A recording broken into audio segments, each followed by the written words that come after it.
Hello guys and welcome back to my channel. Today's video is a little bit different and I wasn't too sure whether I wanted to make it, but here we are. By the way, I'm really sick at the moment, so I apologize if I sound really ugly. Lately, there's been a lot of discourse in the Overwatch community, especially on Twitter, regarding Mercy's damage boost and res ability being broken and unhealthy for the game. I feel like this conversation stemmed from the fact that Sojourn has been dominating the ranked scene since Overwatch 2 launched, and despite nerfs, is still unquestionably powerful when paired with a Mercy pocket. What's interesting though is that it isn't Sojourn people are directing their complaints towards, but rather Mercy and how her damage boost enables other heroes to be oppressive and unfun to play against. Here's my take on this whole situation.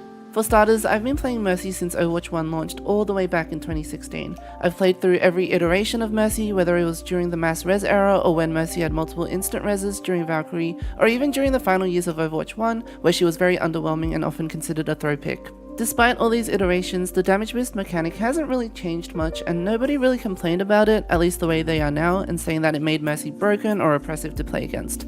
It surprises me that everyone is suddenly jumping on this hate bandwagon and complaining about it because DPS heroes like Sojourn became good and enabled Mercy to shine.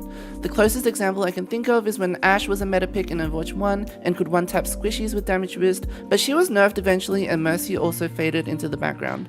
Of course, Overwatch 2 is different from Overwatch 1 in that 5v5 is a much faster paced environment with less shields, so it makes sense that damage boost is comparatively more impactful compared to Overwatch 1. However, as someone who participated in the alpha and beta tests, I distinctly remember Mercy being considered one of the weakest supports going into Overwatch 2. In fact, many content creators at the time had placed her towards the middle or bottom of their hero tier lists, simply because her kit outside of damage boost didn't offer much compared to other supports like Ana or Lucio. It wasn't really until Sojourn started being insanely good in Season 1 competitive that Mercy was then also considered a really good pick. So does this mean that damage boost needs a rework? Unfortunately, the truth is that Overwatch hero balancing has always been very complicated, and direct buffs or nerfs to one hero can often lead to indirect power shifts to other characters. This is problematic for a mechanic like damage boost because Mercy can suddenly go from trash to S tier just because another DPS hero who benefits from damage boost suddenly becomes good. So in this sense, I do think damage boost needs to be revisited so that Mercy's impact isn't so heavily tied to other heroes.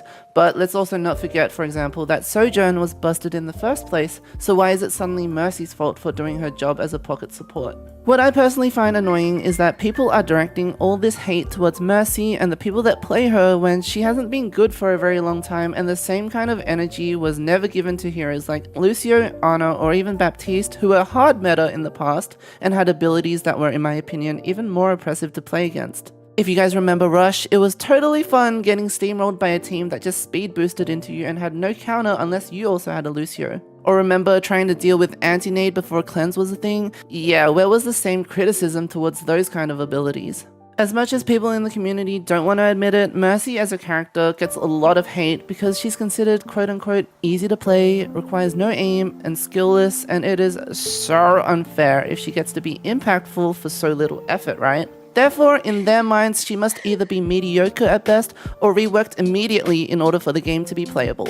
Anyway, moving on to Mercy's res, this has definitely been a much more controversial ability, hence why it has been reworked multiple times. I personally am indifferent about it because it isn't hard to pull off for the value that it provides, and it often feels slow or clunky in contrast to a movement, which does take time to practice and learn. It seems, however, that it's that time of month again where people are bitching and crying about res, even though it's on a decently long cooldown and can be stopped. I wouldn't mind if res was replaced by something else though, such as another cleanse, or perhaps if it was moved to Mercy's ultimate, so that she could get another ability that complements the flow of her kit better. Anyway, there are an endless sea of suggestions out there for Mercy rework, so I won't ramble on about that.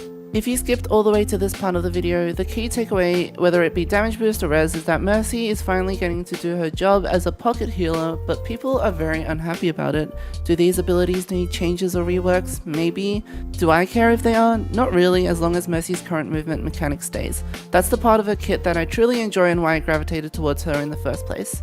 I just wished that all this vitriol towards Mercy and people that enjoy playing her would stop, because it's ironic that the same people that said Mercy was trash in Overwatch 1 and would tell you to switch off before the game even started are the same people complaining about her being broken and oppressive to play against currently.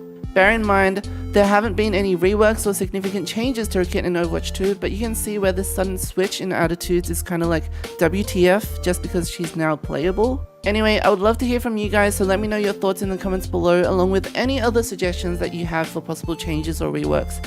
As always, have a lovely day and thank you for watching.